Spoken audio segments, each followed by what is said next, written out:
Hey, Yiska, Yo.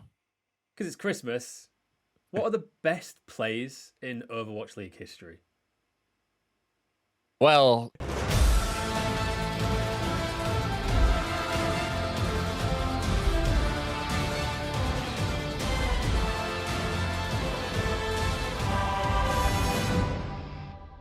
it is funny because now it feels like much more definitive.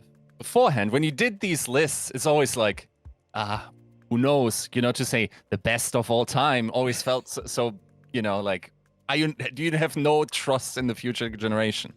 Now to say Overwatch League, now that thing is boxed off, we have we have a set data field. I feel good about it, right? Yeah. Now we can actually look at the full breadth of what the 6 seasons that we have brought forward. We notice from the selection that I personally think is the best one, and also what people said on Twitter. For There's sure. a lot of good plays in the first half of the Overwatch League, I was and a gonna lot less say, good plays in the second half, which I yeah, do not think is down to the play getting worse. I think it was probably a little bit easier to stand out in a time when team play wasn't as high level. It is more that the level of play has raised to a level where the best plays are team plays, and they are much harder to locate and to become like, discussion points of the community and whatnot.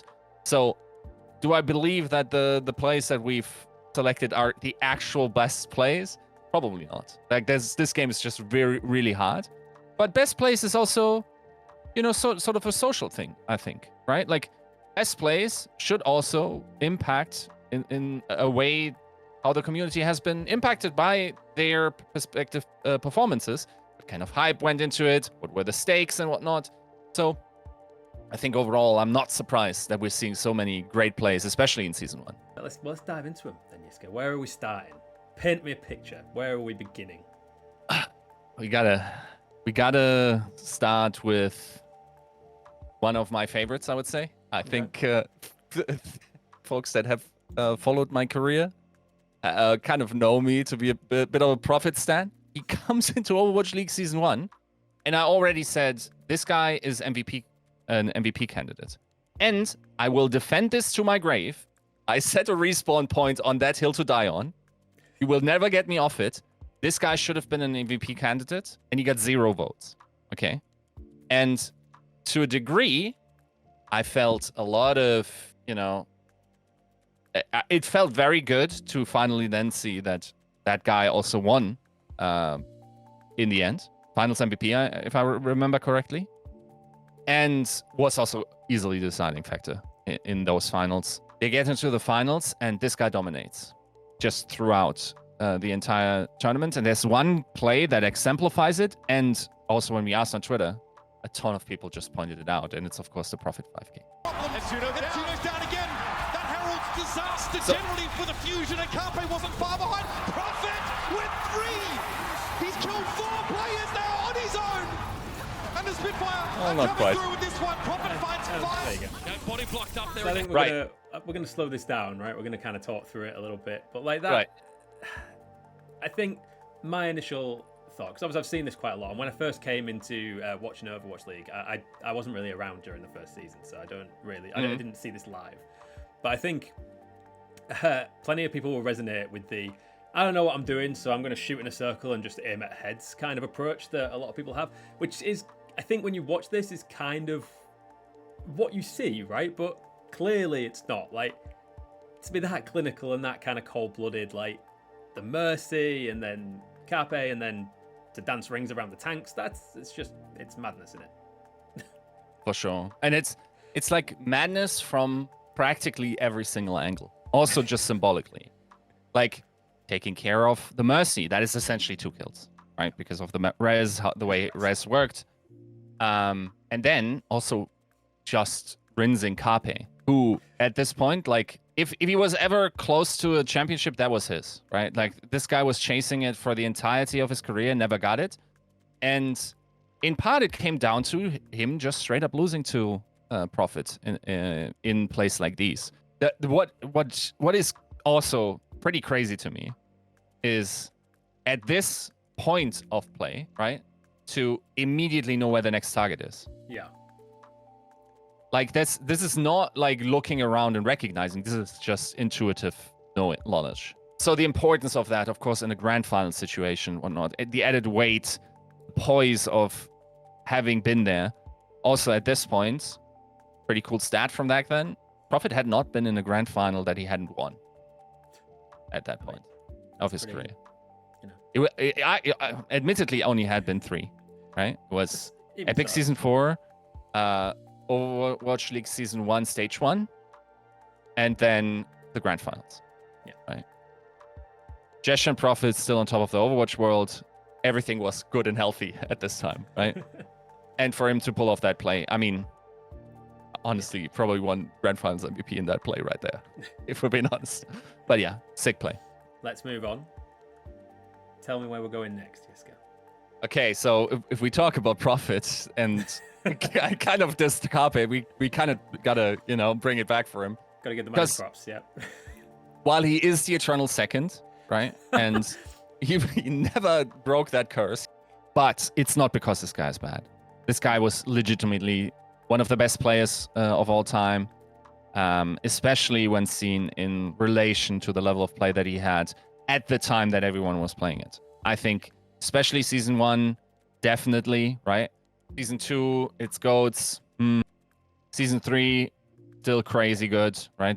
Philly Fusion, very good. And now, of course, doing his stuff in Valorant. And it makes perfect sense that someone with the skill set that Carpe has, it would be able to pull this off.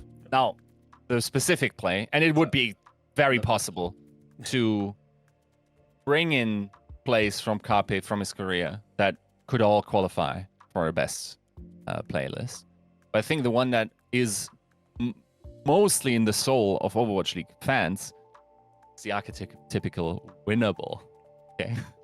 Winnable it became a meme, right? Yeah, it became like, it's just like really entrenched itself just because like it doesn't need much more than winnable in that situation, right? It's not big words. It's just like clicking some good old heads, winning some good old team fights, okay?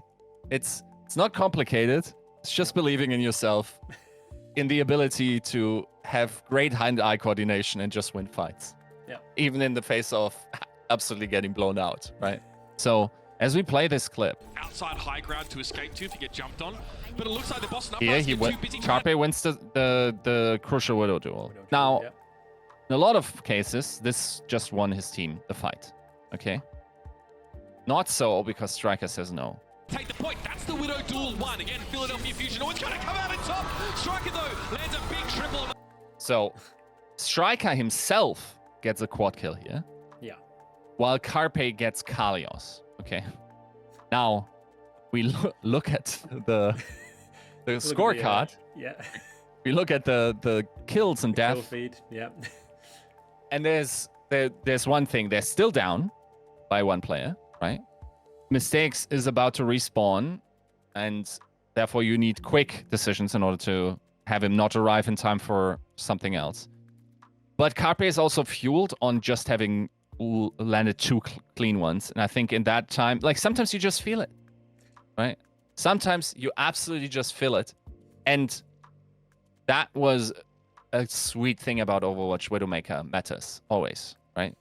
Like, you can have all the strategy, you can make it more likely that you hit, you can have high ground advantage, you can play the percentage games.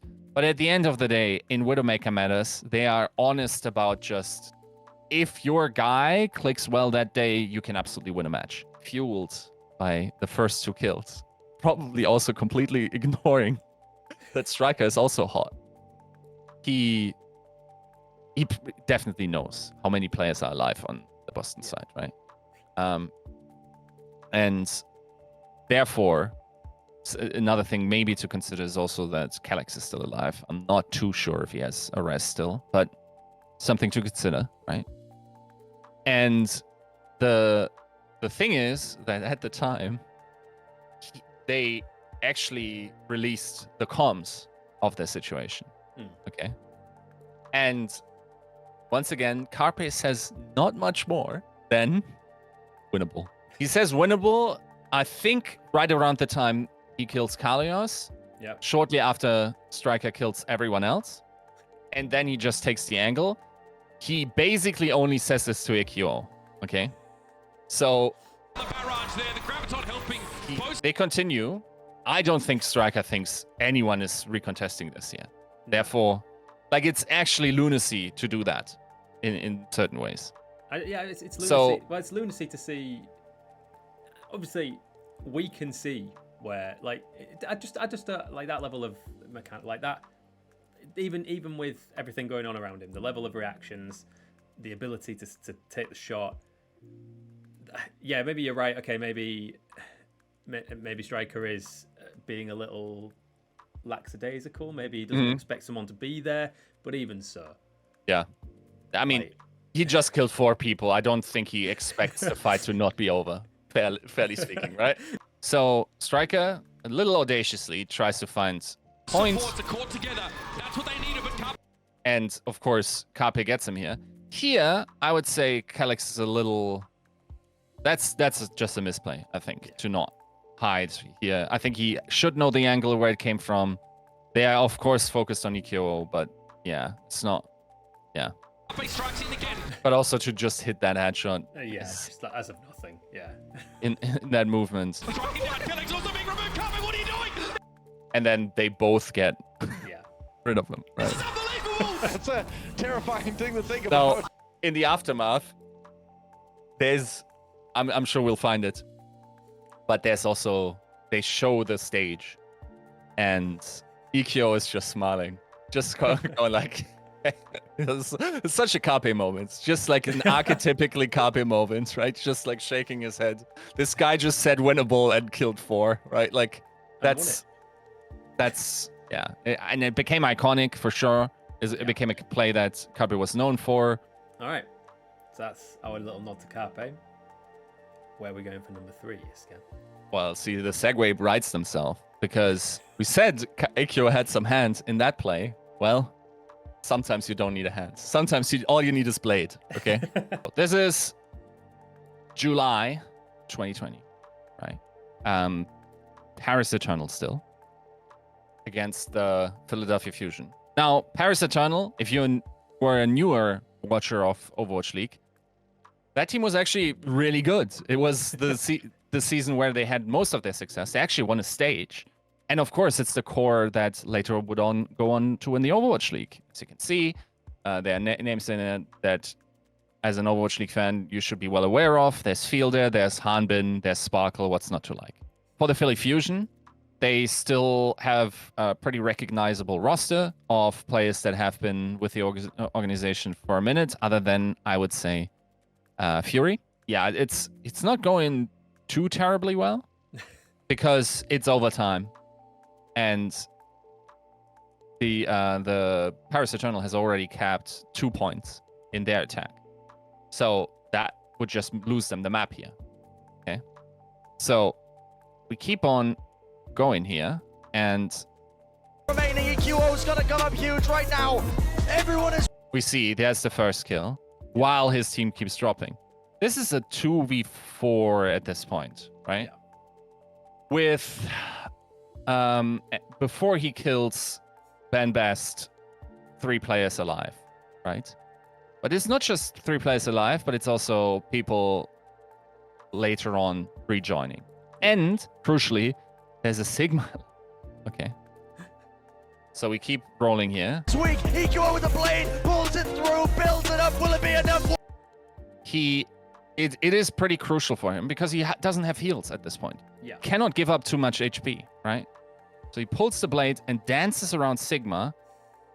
And, I mean, come on. It's Hanbin on Sigma. Yeah. Everyone that watched Overwatch League knows what that means. That is one of the best players on that hero of all time. And he was already a monster at that point in time, right? So in order to dodge all of that coming his way is pretty crucial for this play to work. 1 kill, 2 kill. Are you kidding me? EQO. So here, this is... I think people also need to realize, at this point, Sparkle is a Genji god, right? He is the guy that you talk about when you talk about Genji. And the little hop over the wall is sort of like the final boss. To be fair to Sparkle, he also has like 25 HP No health, or yeah. 30, right? But them just like greeting each other and going like, it's on, right? Is a pretty iconic moment, and also because like the importance of that play going off and therefore capping the first point, right? Yeah. It like he had no chance actually to win this, and then somehow they win this, right? Kidding me! EQO now finds it with the third, and now it is overtime. XE moving over to the Tracer to try and deny, but he... Also so crucial that he, like how quickly he kills XE here, right? Because I would say that Spawns is favored towards Paris Eternal here. It's definitely longer to come to funnel back in for the fusion. But to get a quick one and also start pushing here, while I think it's Fielder coming back on Lucio, is like further stalling, right? EQO! EQO! Of course. Yeah, I mean that. Of course, also like, let's be honest, great plays need great casting. And I think like in that moment, the way Brand casts this is not necessarily the way you would tell people to cast a big moment if you were formally trained. But the fact that this just tells you what this means and how emotionally impacted he is by this makes it such a great moment, right? So EQO! What a player, what a star! Unbelievable performance in the overtime clutch, and normally it's Carpe, normally he steps up, but this time... And of course, that leads them to cap the point. I think in the end they lost the map, but it was... No, we don't remember that. We don't talk about that. It's crazy. Insanity. Yeah. Ridiculous piece of mechanical ability. Yeah, for sure. Which is, I think, because I think I know where we're going next, is a nice segue into the next top 5. Speaking of feats of mechanical skill. For sure. Where are we going next? You gotta do shoe, right? We've got to do shoot. When the shoe dropped, don't leave. Like he was always, like he came over from the charge, where he was already one of the better flex supports, maybe a little underrated in that season. Once he hits the gladiators, he turns into a monster, right? And he's known for a vast array of characters, but definitely Baptiste. And no play like showcases that fact as hard as the finals in I think it was the 3rd tournament of the year. Yeah. Which is the last tournament that year.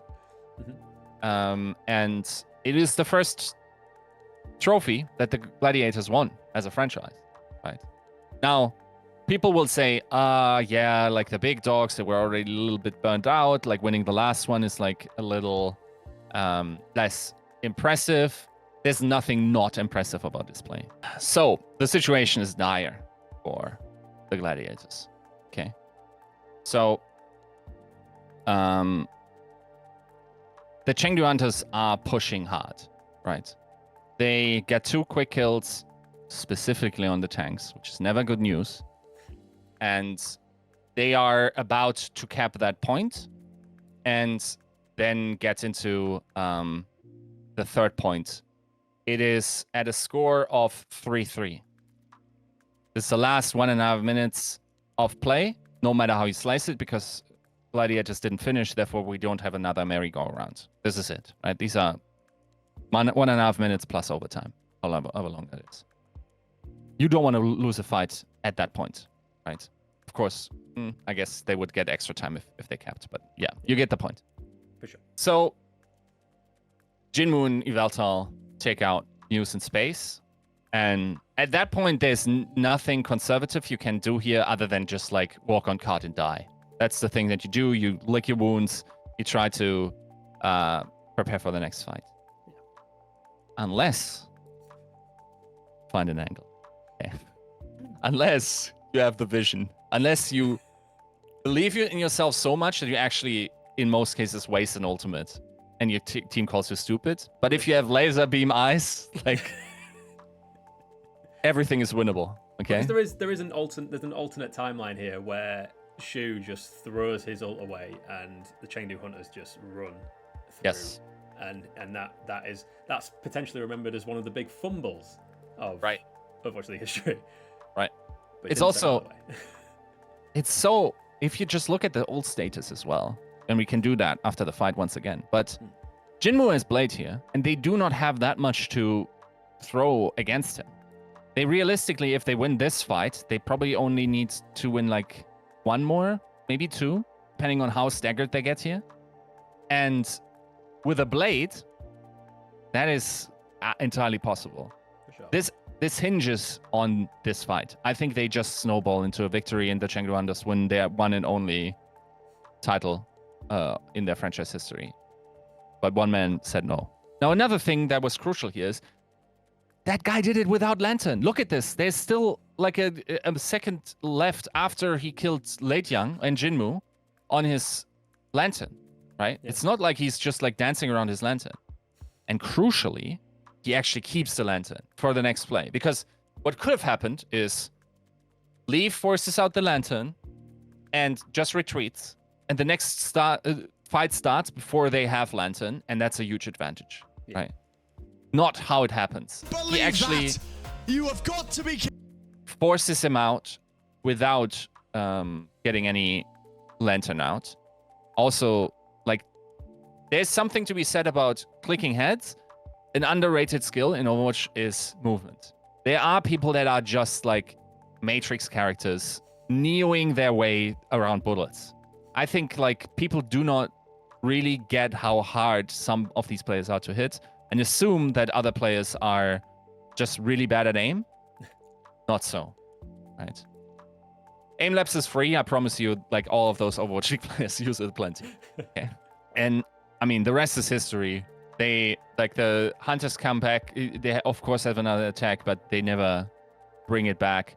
Crucially, also Jinmu uses his blade in order to secure that fight and gets dinged by Shu. I mean, complete victory from an unwinnable position, right? Just like willing his way through that play and making it work. Like everything culminates here in Shu just putting out one of the best clutches in Overwatch League history, arguably the best clutch in Overwatch League history. For sure. But notably, Yiska, we have one more to talk about. One more. I mean, we're sticking with LA Gladiators, and it's Christmas, so you know it's nice to play tricks this time of year and have a bit of fun. Yes. What are we going with for number one? So this is a lot of things at the same time as well. And if we're saying play, sometimes it can just be about one player. And I think we also highlighted how other players were crucial even in these individual moments. Of course. This one is actually in the truest form of play. This is like one of the greatest team plays of all time. It was a legitimate, what the hell is going on, right? And you would think this is a play they practice for weeks. Not so. Okay. Now, this is a mess, right? Like, this is a big ball, and do you think there's any blame to put on Spitfire for not noticing that there are only 5 of them in that mix? I mean, in the heat of the moment, no. I think today teams would. Also, to be fair, they would also have a different ratio. They would have to see, 4 players rotating instead of 5. Sure. It's a little harder. You couldn't get away with it now because you can't swap from a sport to a DPS. So the roll lockers. True. Kind of That's also true. These, very true. Plays, but it's very funny. Yes. So that's another thing that is also beautiful about this is they anticipate the counter strike of pressing tab. They rotate through hotel, and everyone's like, and at that point you're so confused. Maybe arguably you could say, because this is so weird, you should think a little laterally and figure out, okay, what the hell is going on? But they only have so much. Like, something weird is happening. I'm sure someone pressed tab and they go, okay, this is sort of kosher. I guess they want to take high ground.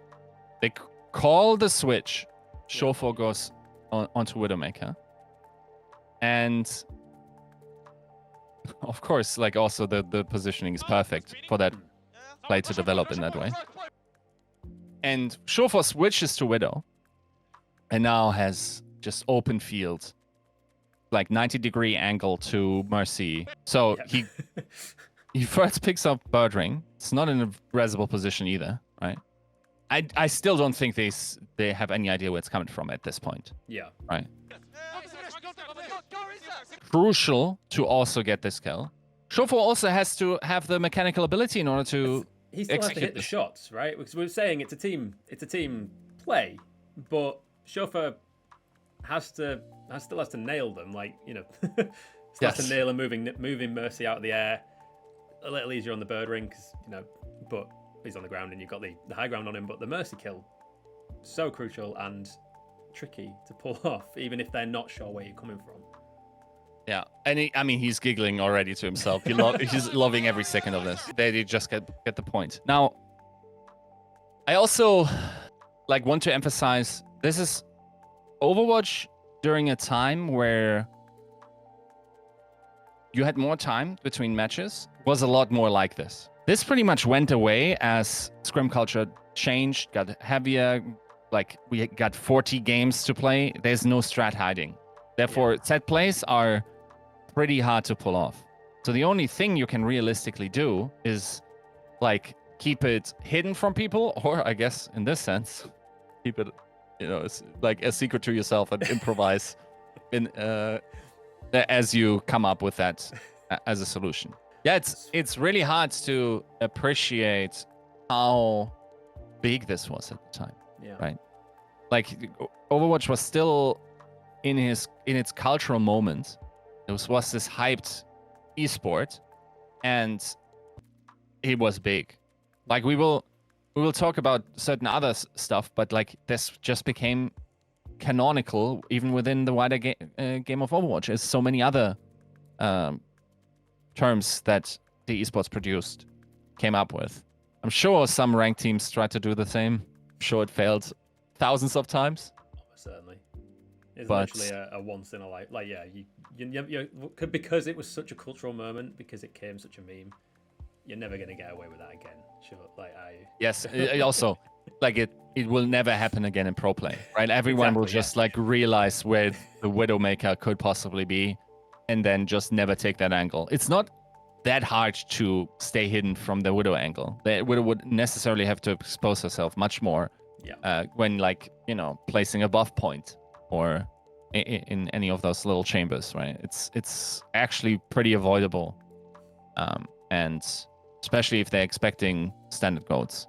Yeah. So for this to happen that way, kind of a once in a lifetime opportunity, executed to perfection. Shofor hits the shots. Also probably an underrated player in the context of Overwatch esports history. Just a chef's kiss on all fronts. So it goes down as, well, our current best Overwatch League player. I'm sure you're going to change your mind next week and we'll have to do this video again. Pretty much, yeah.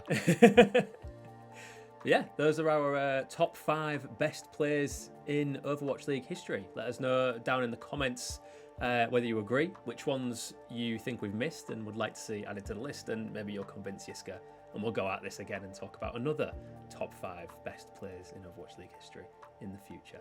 But in the meantime, thanks for watching. Happy Christmas, Happy New Year, and Yiska, thanks as always. Thank you.